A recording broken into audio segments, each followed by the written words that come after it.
Good afternoon, everybody, and I appreciate everyone being here, especially the Albany County Legislature. It's going to be the 11th straight year that we are raising no property taxes. My hat's off to our commissioners, our deputy directors, to our workforce that does extraordinary stuff, and to my budget department. It takes partnerships, and the partnership I got with the Albany County Legislature, to Joanne Cunningham, the chair, to the deputy chair, Wanda Willinghammer's here, and to Dennis Feeney, our majority leader. Thank you so much for everything that you do. And to Carolyn, our chair of the Black Caucus. It's not possible, and it's not possible without working with our extraordinary controller, Sue Rizzo and her team, Sheriff Abel and his team, and Bruce Hilly and his team, who roll up their sleeves, and we try to figure it out every year, how to make stuff work. And then to the 19 unions that are in the county. We have settled every contract but 2, and we'll get there. But giving fair contract to everyone in the workforce and taking care of the workers and giving them a 3%. The total budget is for $847 million. It's a 3% increase over 2024's adopted budget of $822 million. And again, it's a levy of about $101 million. The effective tax rate is reduced again from $2.84 in 2024 to $2.73 per thousand assessed value. From 2014 to 2022, we have decreased by 30%. And we have done it by still giving out extraordinary services, providing for the people, and figuring out a way to make it work. We rank the 11th in the state for the lowest tax. If you look at how we spend our sales tax revenue in this county, we are the most generous in the state of New York. Some give it to school districts, some keep it, some give very little to the county's town, or the town, cities, and villages. But it's looking at our partners and bringing other companies in to look at other solutions to make things work. And one of them was HESI, Health Insurance Solutions, saved us nearly $6 million in the last 2 years for prescription drug costs, and projection of another $4 million in 2025. If you look at about 5 years ago, when we were looking at our health plan, or about 4 when we started to bring them on board, we were paying almost $20 million a year in prescription health care. We are paying less than $10 million. I don't want to get in the rough numbers. It goes up and down depending. But one of the promises I made to the workers and I made to the unions was that prescription drugs not changed. What we did is we took the top 10 drugs and looked at how the PBMs, how we were purchasing them, who we were getting them from. So they do that all behind the scenes. You don't see anything differently. The prescriptions don't change. The drug manufacturer doesn't change.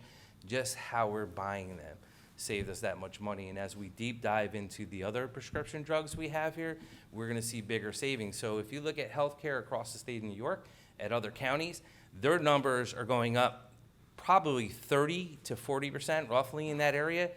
We have decreased. And again, I do want to thank Jen Clement and her team in HR, to Dave Riley, to everyone that's been involved with this, to make it. It hasn't been easy, a lot of emotions, a lot of hard work. But again, this is how one of the reasons in a great partnership, we've kept no tax increase. The other thing, the issue that we have is that we had to take care of the workers. So it kind of shifted some of the savings over the other way. We could have done other things with it, but in the partnership with the Albany County Legislature, and I want to say thank you, it was the right thing to do. If someone works for us and they retire, or they're working for us and God forbid they pass away a month after retirement, their loved one lost their health care. And that bothered me. That kept me up at night a lot. And I'm like, you dedicated your whole life to taking care of people in Albany County, doing your job, and now we say to your family, and we're pretty good at it, after 30 days, you got Cobra, whatever you got, go figure it out. That loved one now will have health care for the remainder of their life. And we changed it. And we continue to change the health care with the partnership with the legislature, because it is about doing the right thing. And then if you come work for the county, and you might be here for 6 months, and God forbid you pass away, instead of losing your health care, we're going to let that family have it for a year, figure out their tragic loss, figure out their next step in life, heal as a family, and not worry about where health care is coming from. Little Sprouts has done this. We have taken, I don't want to say nursing home, because it's not. It's their home. It's their last step before they move on to another life. To have a daycare there attached means so much, because these little kids already walk through the hallways at our facility. People, it puts smiles on their face. It puts a lot of big smiles on the workers. They hear the kids outside playing, or hear when they're out in the courtyard, they can hear the kids playing. But we did something else unique, because as the debate went on that we need to give tax credits, we need to do this, we need to do that, nothing gets done. And that's the one thing. I have always said this. Actions are louder than words. We can sit here, and as a politician, I can promise you I'm going to change the world. Prove it. And we did, with the partnership with the Albany County Legislature. Anyone that makes up to $51,000 can send their kids, any worker in the county can send their kids for free. Anyone from $51,000 to $84,000 gets a 75% reduction. But again, it's saying thank you to the workforce. Every slot first goes to every employee that comes into the nursing home, because that's why we did it, to try to recruitment tool to get people there. And we've had workers that left to the state and have come back for that. And again, it's a slow start, but we're getting there. But something had to change, because what we were doing wasn't working. And talking about it and saying we're going to do this or pass this bill doesn't do it. I do want to say, in a partnership, we got it done, not just for the workforce of Albany County, but for the people of Albany County. So again, thank you, Albany County Legislature, and everyone that was involved with that, especially the nursing home, for getting it done. Our former director, Larry Slackey, our new director now, to continue that on, made a big difference. So as we look at the growth and investment in our economic development increases, and again, thank you to the partnership with the legislature and everyone involved. When I had this vision years ago, and we did the Camoines study, and then unfortunately COVID hit, was to have one-stop shop for economic development. Because every time I met with business owners and every time I was traveling, I go, I don't have time to go to Glens Falls or across the state at times to meet with companies. I'm like, it's great, they want to see me, but I need someone that actually does it. And I can talk about it, but I need someone that actually knows it all fine to get through that whole level. Was to create a one-stop shop and to stop the red tape. Because I've said this before, government is very good at red tape. We're very good at saying no. It's hard to say yes, right? Everyone finds a reason to say no. But to sit there and do what we have done, to create this alliance, and now we're in the magazine for like the 86th most busy economic development arm going on in the state, it says a lot in a short period of time. And to have Belinsky Sausage Manufacturer, I can't get into in the city codes, we're doing stuff with them, from Plug Power, from Regeneron, to a variety of other companies we've been working with, from the LTEC site in Albany County, which is going to be our biggest property to go online, and the redevelopment of there, from the Central Warehouse and development we're going to get from there, from the McDonald's site down on South Pearl Street. From that site, we'll get from there for development. And the St. Rose project. And I got to tell you, and I'll say this, my first job as county executive is to protect the taxpayers of this county. We have to get it for the right price. If we get it for the right price, we can move forward. If we don't, or someone else gets it, we'll know more. We've been negotiating. It's going to be tough. But it's a project I was willing to take on because no one else was. And we're always willing in the county to roll up our sleeves and do the tough stuff when no one wants to do it. It's not easy, but again, it's easier to walk away and say no. Just like our rail trail has been the #1 rail trail in upstate New York, what's going on in the Fall Fest that we had yesterday, the #1 race in upstate New York at this time frame. It continues to grow, and we're going to make more announcements on the rail trail of what we're doing and connecting companies and people together. And you look at Lawson's Lake, where we started this journey, me and Sheriff Apple in 2012, and where we're at today, and what's going on out there, and finally closing that whole loop of a great opportunity, and having kids from the Boys and Girls Club and from across the county to go there for free, Monday through Friday, to just be a kid, and to get out of the cities, and get out of the towns and villages for the day, get off the streets, says a lot. And you see stuff like that going on. Again, by being smart with our economic development and doing things differently to give people an opportunity. Just like our Technology and Green Energy Stage Act has already invested $3.6 million, and we're going to add another $3 million for next year. We're getting behind what we preach, and that's what I like about this partnership. And I've said this to Dennis and to Joanne and to Wanda. This is what it's about. We can sit there and say we're going to do it, or we can do it, and we did it. And I have to tell you, it's paying dividends. It's paying dividends. Helping workforces to get people trained in the private sector was huge because they always say they don't have the money. We're paying for it. So, you know, these are more things you gotta look forward to. We're already awarded 15 grants totaling over $2.2 million with focus on underserved communities, because that's been a purpose, and I know it's not in here, Mary, but the MVP Arena naming rights, one of the most important things we did there. Not only did we do the best deal in the country, and Bob Albers like couldn't believe we could pull it off, but it's investment back in the community, the black and brown community, underserved communities, because we learned a lot through COVID. But you know what we're good at in government and regular businesses? We realize it at the time, and then when it's over with and life gets back to normal, we forget about what happened in these communities, and we move on to the next issue, next emergency, and we can't do that. We haven't done that. We're gonna continue to focus on this in Albany County, do the data analytics, and make it right. Long overdue. We're also gonna be offering employees a greater opportunity to receive a college degree, working with Hudson Valley Community College on life experience credits for those already in the county job. So Hudson Valley is going through every job, and they're gonna say, hey, your account clerk one, it meets the math requirement, it meets this requirement, and then we're gonna have a solution if that worker wants to continue on to build their foundation. I know certain people think associate's degrees aren't mean a lot, but I think it does. We got some of the best community colleges in this community, and that's all you can afford. Sometimes it's hard for students to go there. And you know what? That foundation of an associate's degree can lead into a bachelor's or other things or better opportunities. We think in Albany County, it's a great gem we have here in the capital region, and we want to make sure our workers who want to continue on their education to better their lives, we're going to help them get there with this opportunity. So again, I do want to thank Hudson Valley, the acting president, with some of the more extraordinary things we're going to be announcing in the future, but that's one of the bigger ones for right now. Food insecurity is a real problem, which is why I committed $250,000 in our current budget to help close the hunger gap with the help from the Regional Food Bank and United Way. So that's another one. And then another $250 in the 2025 budget. But there's another area that remains a large focus, and that is the addiction recovery. So I don't think people realize Albany County was the smallest county at the table on a national level. I brought the lawsuit on a national level, and I remember meeting Judge Polster, and he was like, he wanted to meet me in his chambers, and he's like, how the hell did you get here? I said, that's a good question. I guess I'm too dumb to realize to say no. And we fought, and we got to the table, and we sued on a national level. And out of the two, totaling so far the grants of $2.3 million, we've given out to 14 organizations for treatment, recovery, education programs, and we're another $800,000 to expand county programs and services to also support these programs on top of that.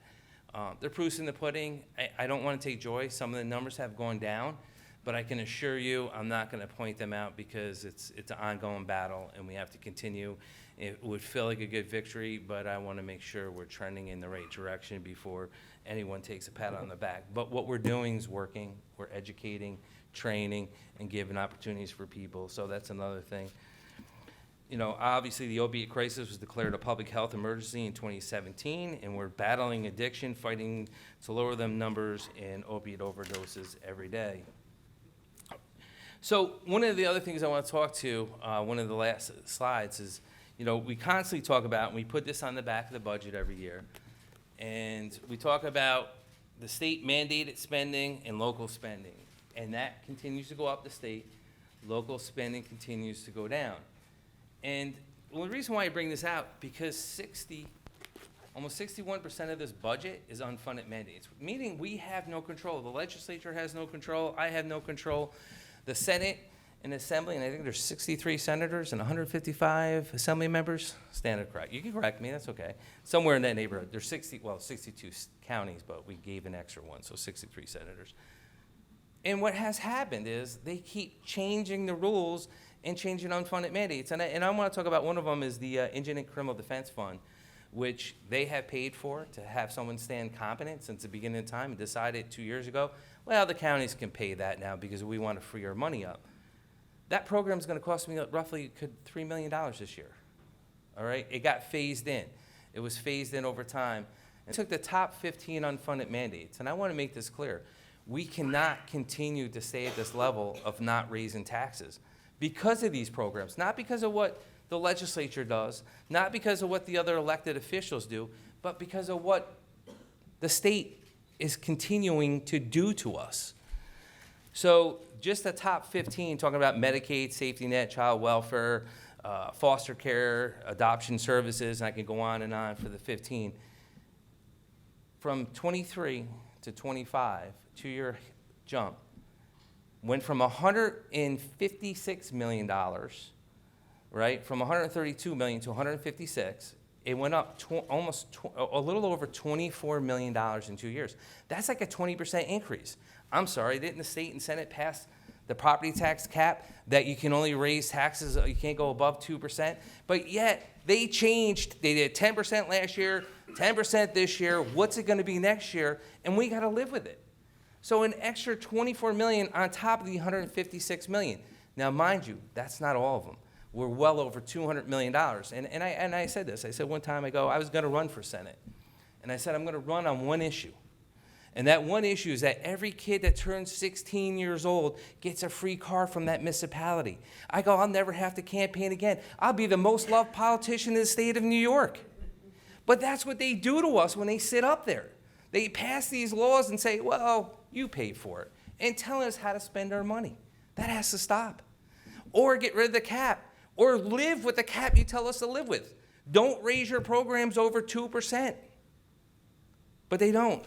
You look at it, the proof's in the pudding. It's like inside baseball trying to explain to people.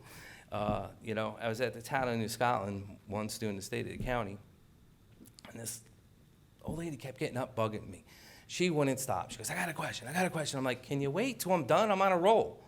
And she was like, no, just one question. And I'm like, she wouldn't stop. So finally I gave in, and I said, what's your question, ma'am? She goes, you're raising my taxes?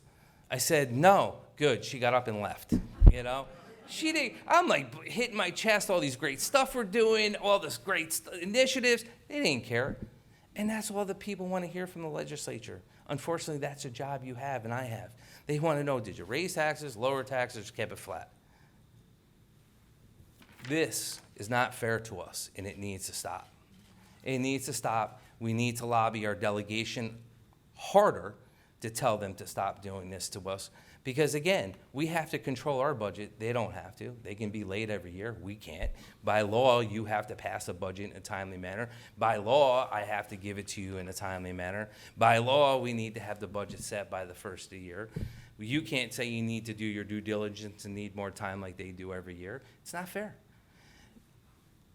Why I am emphasizing this point so much this year, it was hard to stay flat and not raise taxes, because we are running out of opportunities to keep our services down. Cost goes up. If it wasn't for HESI or other companies we're working with and trying to find solutions, but I can't keep doing that. That's not gonna fix it going forward. So eventually when I give it to you, and the Republican side will say, oh, they're raising taxes, I'm not voting. Wait, they don't vote for it when it's flat either. I'm not voting for a tax increase. I'm not voting for a budget that's zero tax increase. But again, where do you go with this? Where do you go? And yes, I am emphasizing on it because I don't know how, and it was hard to get to the point we got to without raising taxes again and continue to give opportunities back to the people that we represent, because that's what it's about, taking care of the people, delivering them the services that they're entitled to. And we can't do that with the state continuing to give us 10% increases on unfunded mandates and don't pay for it because they have these great ideas. Every one of you in the legislature has a great idea. It always comes down to funding. How do we fund that project? How do we move forward? Need better partners. And I say, Scott, you and I have had this talk, and thank you. Better partners in the legislature that are looking after our interests and not just passing their job down to us. So again, I'm proud of this budget. I'm proud of the work the men and women of these departments have done, this workforce has done. I can't thank you enough from the bottom of my heart. It's an honor serving as county executive for these last 13 years. In this world we're living now, and after COVID and the kids that have changed, the mental health that has changed, we need to address that. And we need to do a better job making sure we connect the dots what's going on in the society around us and taking care of everyone. And I have to tell you, again, I thank the legislature, to Sue and Bruce and to Apple for always working with me. Even talk about the aquatic center in City Cohoes that we're buying and the other stuff that we're doing. Because it's scaring me, because that stuff we can control, and that's the stuff we gotta cut out. The program with the Boys and Girls Club going to Lawson's Lake, because if the state continues down this path, we have no choice. And every one of you legislators, I'm gonna say, no way, use up the reserve. We are using reserves. We used 28 million last year? 28 million was budgeted last year. 28 million budget last year of our reserves. We are using our reserves. We are doing creative things. But that number's dwindling. It's coming down, and we gotta make sure that we're there and we have a foundation, so when people need us the most, and they do now, because I don't know about you, I get yelled at. I don't get sent grocery shopping. I get the stuff I like, but when I hear from my neighbors and people walking down the street that the price of bread, milk, cereal, butter, someone sent it to me, I'm like, all right, why is everyone texting me with the price, and I looked at it, I'm like, $17 for 4. I'm like, okay, I get it. It's crazy. So as a government, we need to continue to work in the right direction and take care of the people while we're here and do our job. But we need all your help and input, taking care of veterans, finally on the right path of doing a variety of stuff with veterans and everyone else, and the aging community doing what's right. Opening up the new senior center up in Westerlo, up in Westerlo. These are things that bring people together in our community and what makes Albany County so great, from the parks and rec to everything that we're doing. So I do want to say from the bottom of my heart, thank you for the partnership. Thank you for always believing in us. And thank you for helping us continue to deliver a no tax increase for the 11th straight year.